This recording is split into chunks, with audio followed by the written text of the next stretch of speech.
Bonjour, ici François Allard-Audette, conseiller familial. Et Michel Mardelly, intervenante jeunesse, et vous écoutez Placote à Bagotte. Aujourd'hui, on reçoit Amy Tremblay, travailleuse sociale et coordonnatrice au CRFM.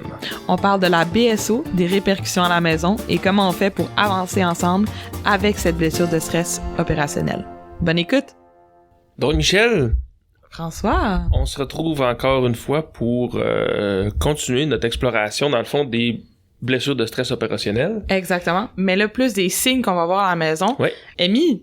Allô? Salut! Donc là, on a défini un peu c'est quoi la BSO dans notre épisode précédent. Maintenant, c'est un peu plus, c'est quoi concrètement les signes qu'on voit à la maison, les changements, les perceptions des choses que tu dis, voyons, ça n'a pas de bon sens, ou qu'est-ce qui se passe, et un peu plus comprendre ça de cette façon-là. Exactement. On va aller dans le plus concret un peu day-to-day à la maison. Mais Donc, en fait, là, on a... conjointe revient d'un exercice, d'un déploiement, peu importe. On se rend compte, comme on l'a défini dans l'épisode précédent, bon, ça fait 3-4 semaines que ça va pas si bien que ça. J'ai l'impression que ça change pas tant, voire que ça empire, puis on commence à réfléchir à une possible blessure de stress opérationnel. À partir de là, qu'est-ce qu'on peut faire? On est rendu à l'étape où est-ce que 4 semaines est terminé dans le fond, puis que là, on peut commencer à penser soit qu'il y a une BSO, ou on est vraiment plus tard dans le temps, puis on sait que... C'est officiel. C'est officiel, il y a une BSO à la maison avec nous. OK. C'est dans le coin de la pièce. OK. Puis comment on voit ça? On dirait que dans l'imaginaire collectif, tu sais, qu'est-ce qu'on voit dans les films, les séries, des choses comme ça, c'est... madame fait trop de bruit en faisant la vaisselle ou échappe quelque chose, un bruisseau qui tombe par terre, je sais pas, une boîte qui tombe par terre, puis on a un bruisseau, puis là, il y a monsieur qui a un trouble de stress post-traumatique qui pète une coche ou des choses. C'est ça qu'on voit réellement? Il y a plusieurs choses qui peuvent apparaître. C'est un bon exemple, par contre, parce que c'est quelque chose qu'on peut voir quand il y a justement un symptôme de stress post-traumatique. Là, tu sais, quand on voit qu'il a le choc post-traumatique, ça, c'est une des choses qu'on peut percevoir à la maison. Fait que ça soit un objet qui tombe à terre, le cerveau, il devient un peu comme notre alarme de feu quand il sonne tout le temps, là. Tu sais, quand on ouvre le four, il y a rien qui brûle, mais il start, puis il faut qu'on aille l'éteindre. Ben, le cerveau de la personne qui va avoir le choc post-traumatique va être un peu comme ça va être l'alarme de feu, qu'il y a rien qui brûle, mais l'alarme est startée, puis on est parti, là. OK. Fait que c'est un petit peu la même chose, fait que quand il y a un objet qui tombe par terre, par exemple, ben l'alarme de feu vient de starter parce que, ben dans le fond, nous, ça nous ramène, exemple, à une explosion qu'on a vécue. Fait que là, on va aller dans les stratégies de protection.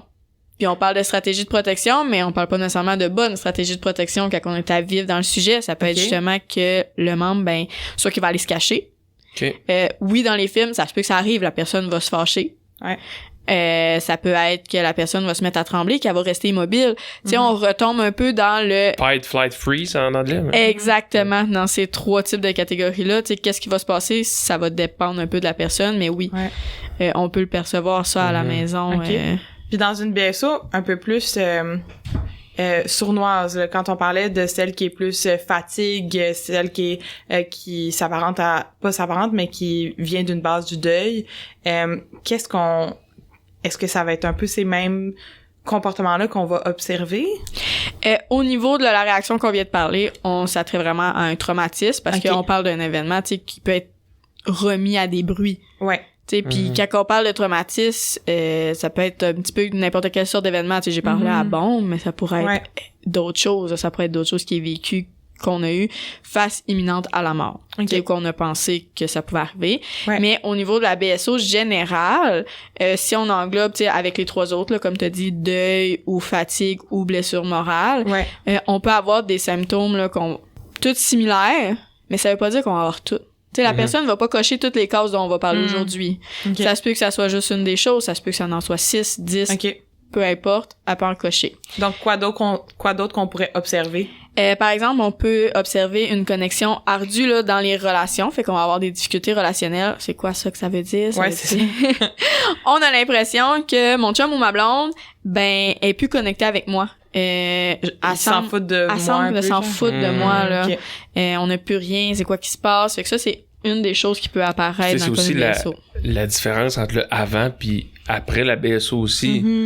Si la relation avant était coup-ci, coup-ça, puis que là, elle est encore, on peut pas nécessairement associer ça, mais si on avait une super bonne relation, ça allait super bien, puis là, il y a eu un changement, une modification de comportement, c'est plus là qu'on va le remarquer. Ouais, ok, je comprends. Exactement, ça dépend aussi où est-ce qu'on était à la maison, tu sais. Et on va parler aussi que la personne peut plus s'isoler, si déjà, en général... on était plus du genre à faire toutes les tâches à la maison, puis la personne était déjà plus ailleurs, on verra pas nécessairement de différence à ce niveau-là. Mais si on était vraiment à 50% des tâches, par exemple, chaque, ça se peut que là, on va voir qu'on va être rendu à prendre 80-90% des tâches. Même des fois, certaines vont reprendre à 100% les tâches parce que l'autre est plus capable de les faire.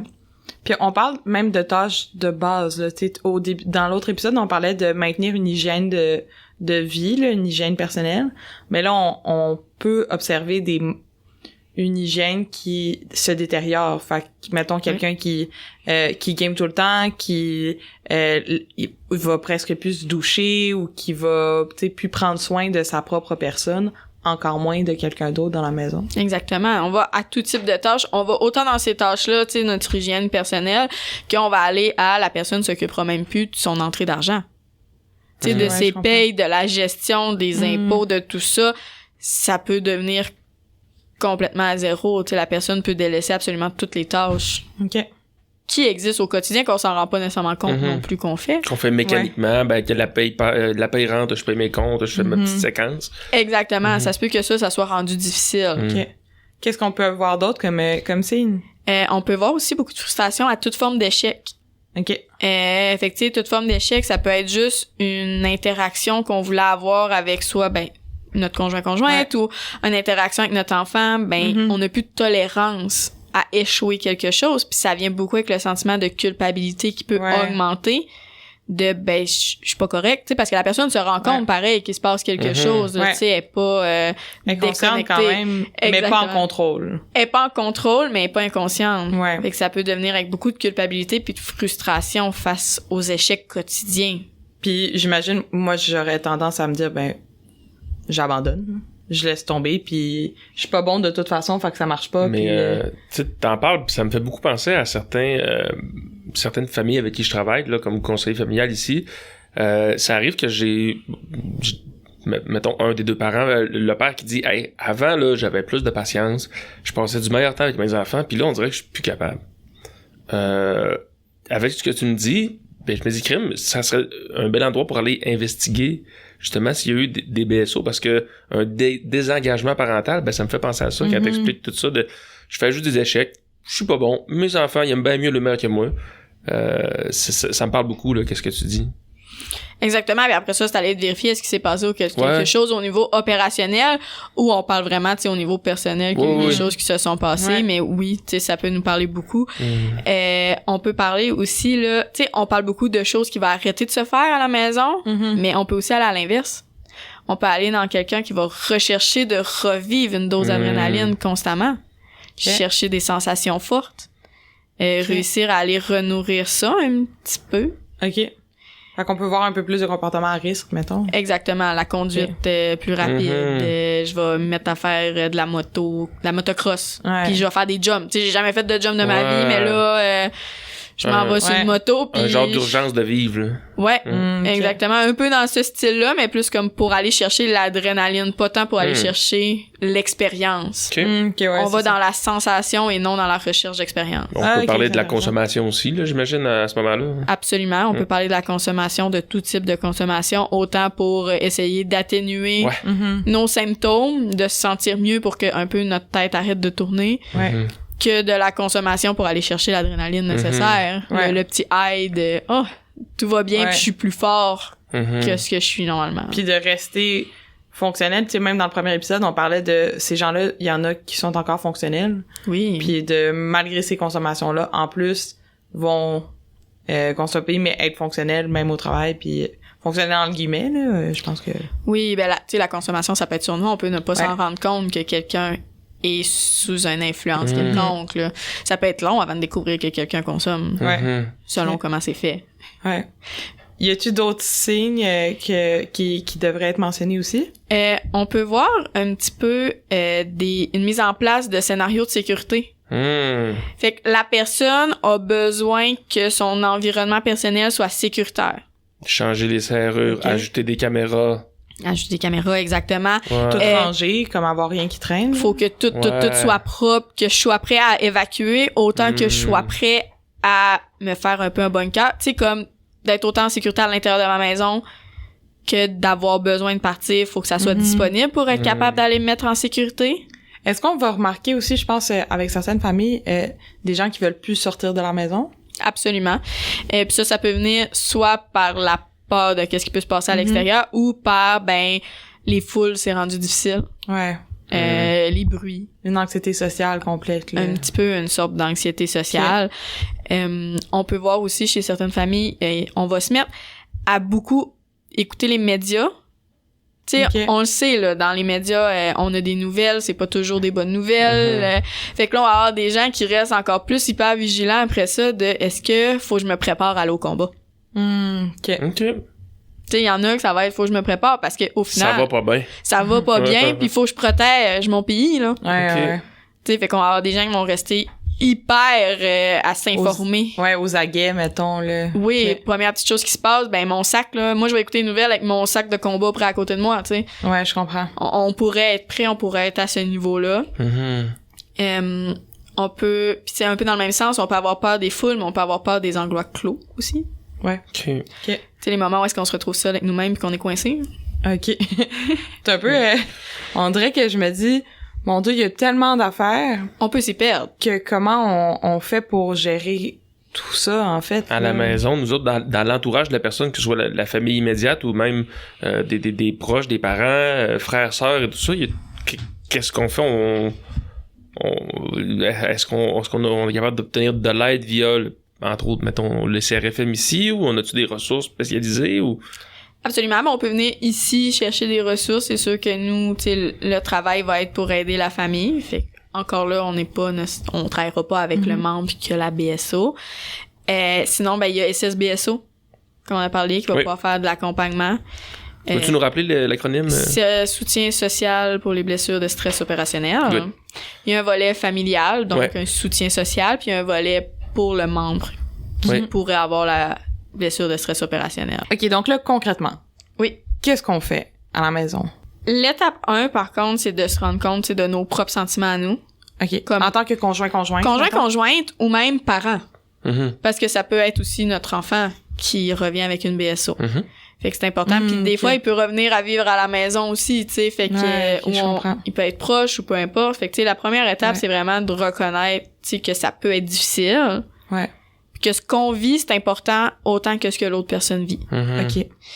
Tu sais, on peut redonner l'exemple classique dans un avion, si un crash, faut mettre notre masque avant de mettre notre enfant ou notre partenaire.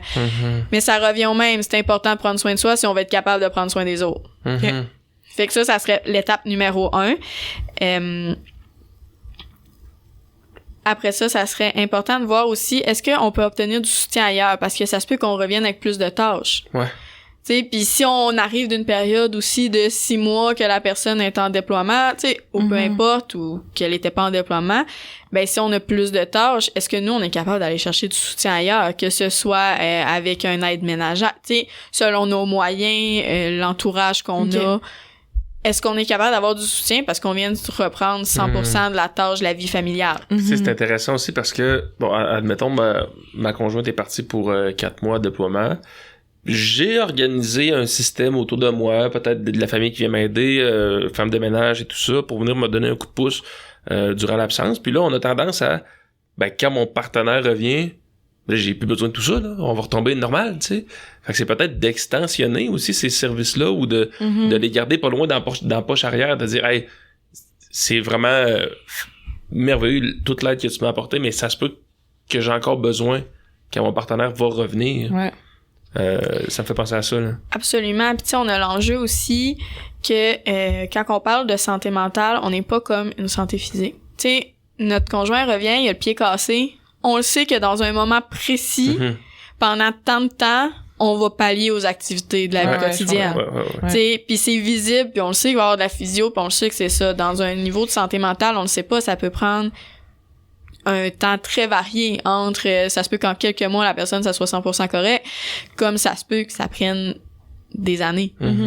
Fait qu'on le sait pas. Fait qu'il faut vraiment garder en tête que le soutien, ben c'est nécessaire de le conserver, puis de voir est-ce que notre plan aussi qu'on avait pendant qu'il était en déploiement, c'est-tu quelque chose qui se tolérait juste pendant 4 mois? Ouais. Ou c'est quelque chose qu'on est capable de tolérer plus longtemps? OK. Fait que de s'entourer, de s'assurer de mettre à disposition des choses qui vont pouvoir nous soutenir nous-mêmes aussi et le reste de la famille. Oui.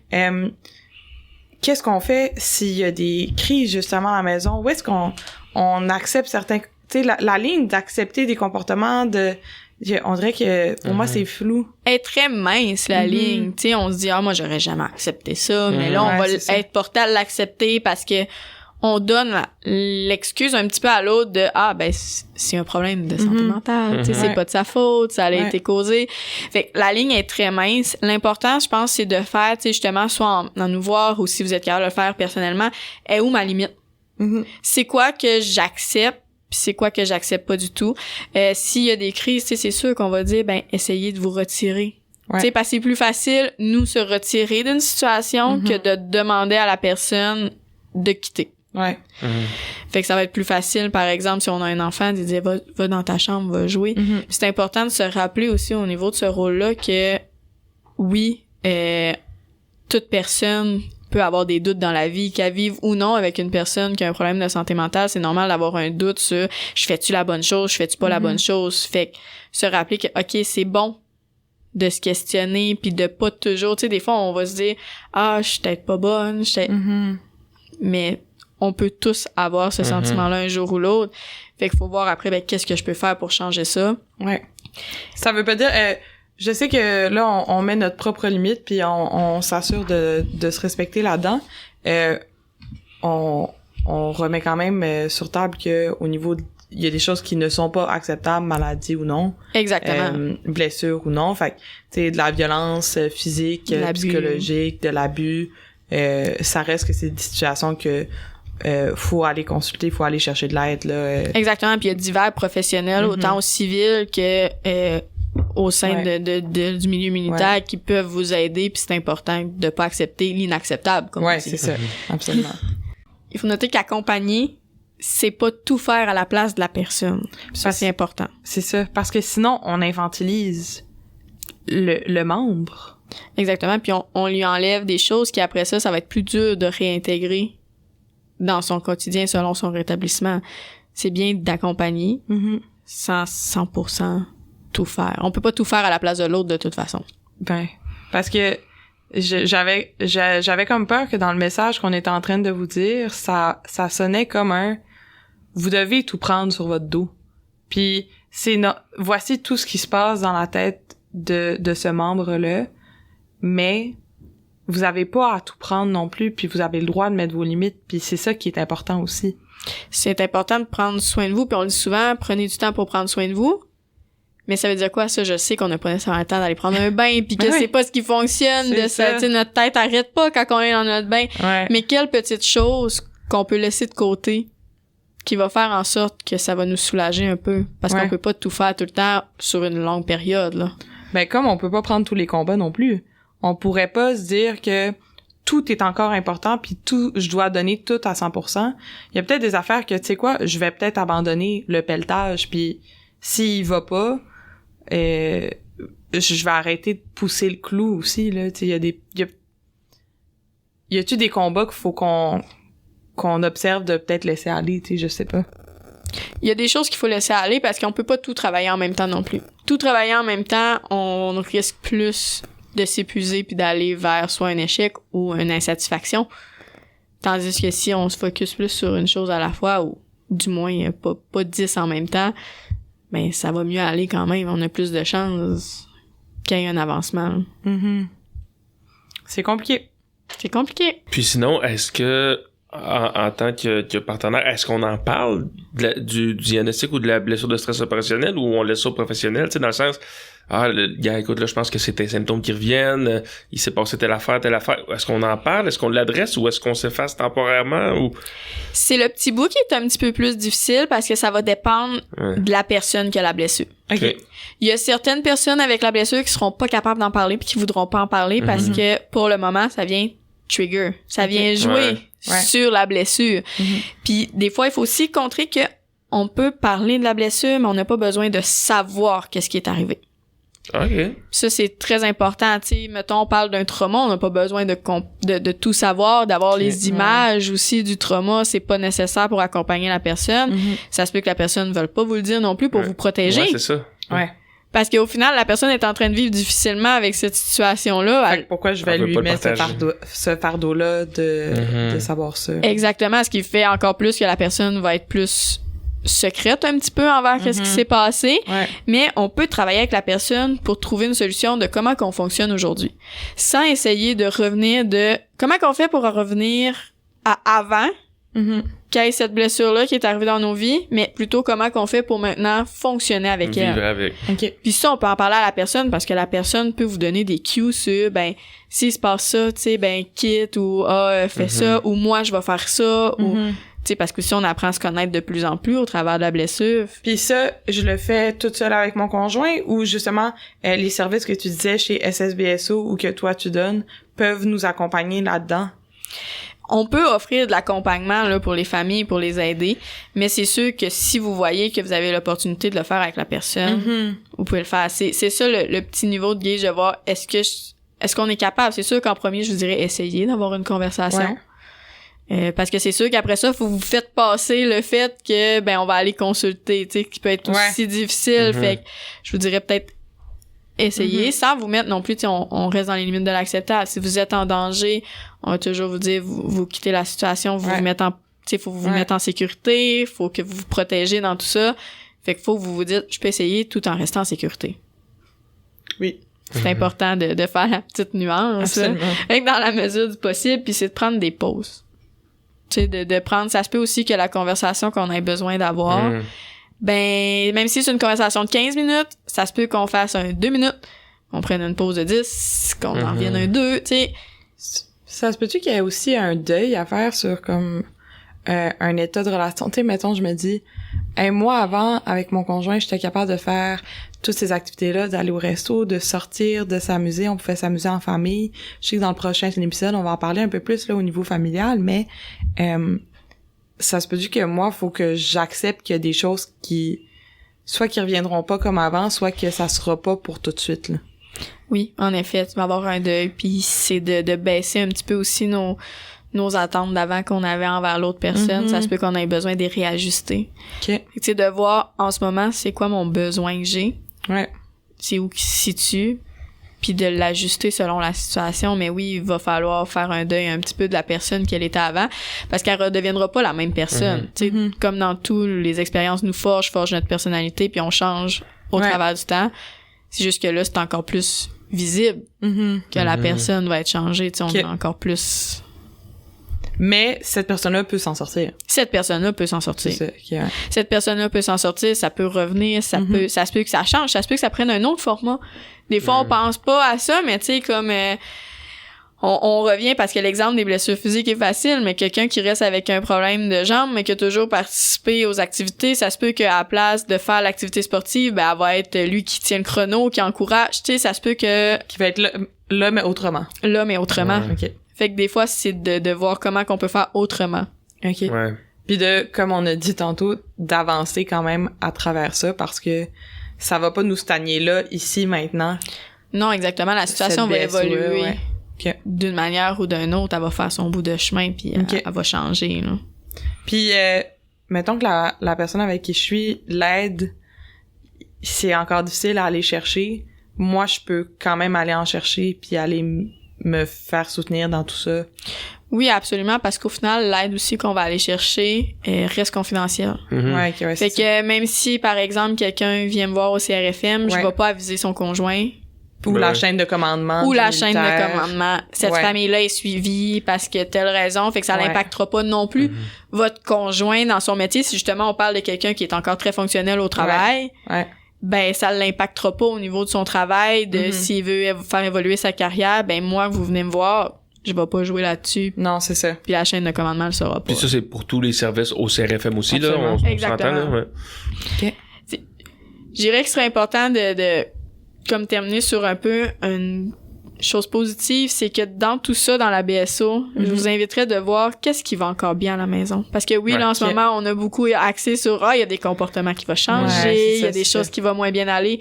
Mais je vous rassure, il y a des choses qui vont bien aller aussi. Ils sont plus durs à aller voir. Fait que ce travail-là est plus difficile. Mais c'est important aussi pour s'aider à continuer dans tout ça, de voir, il y a des petites choses qui fonctionnent, tu sais. Que ça soit anodin, comme ce matin, il s'est levé en même temps que toutes nous autres. Ouais, je comprends. Fait que ça serait le petit cue un petit peu plus... OK. Ouais.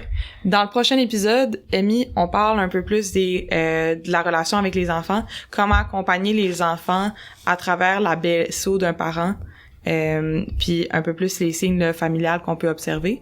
Oui, exactement. Comment qu'on leur parle aussi de tout ça. Ouh, OK. Super. Ben, merci beaucoup, puis... On se revoit au prochain épisode. Ouais. Merci à vous. Salut. Merci d'avoir écouté Placotte à Bagotte. Pour ne rien manquer, suivez-nous sur la page Facebook Placotte à Bagotte Talk Podcast. À bientôt!